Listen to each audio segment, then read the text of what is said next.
Hello mga ka-nails and mga client ko dyan na nanonood. Gusto niyo rin po bang makot-kot yung mga ingrown nyo?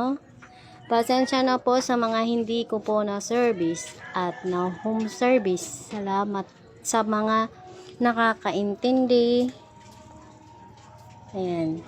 For today's video, meron po tayong client from Can Hyundai. Ayan. From Can Hyundai po. Ayan. May ingrown po siya at magang-maga po ang kanyang nails. Ayan. Dalawa ang kanyang kailangan tanggalin. Ayan. Sobrang sakit na daw po ng kanyang ingrown. Ayan.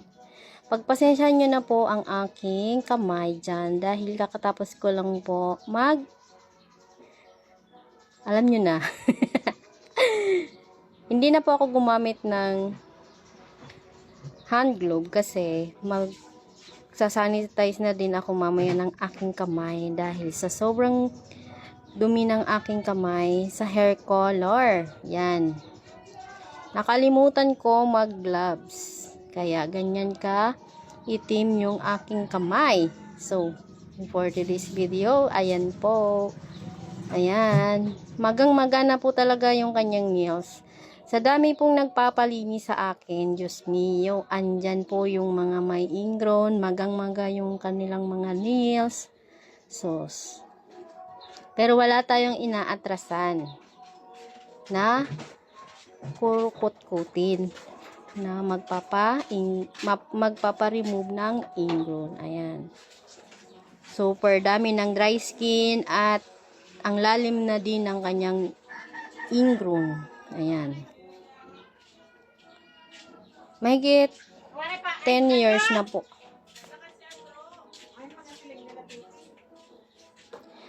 Ayan. Ang dami-dami po dito maiingay na tao. Joke lang. Pasensya na kayo sa mga voice over ko na ang daming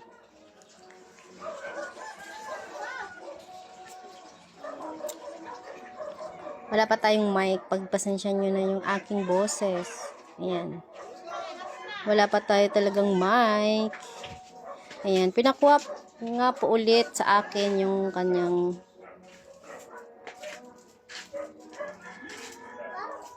para lang tayong nagbubunot ng ngipin. Ayan. At sa wakas, nabunot na din natin yung kanyang ingrown. Hindi po talaga maiiwasan kapag ganito nakalalim yung kanyang ingrown. Hindi maiiwasan na magdugo-dugo. Ayan. Pero iniiwasan natin na masugatan si client. Pero ganyan po talaga kapag madaming ingrown at dry skin at may sugat na at may nana, ayan po, ganyan talaga, hindi maiiwasan yan. Thank you!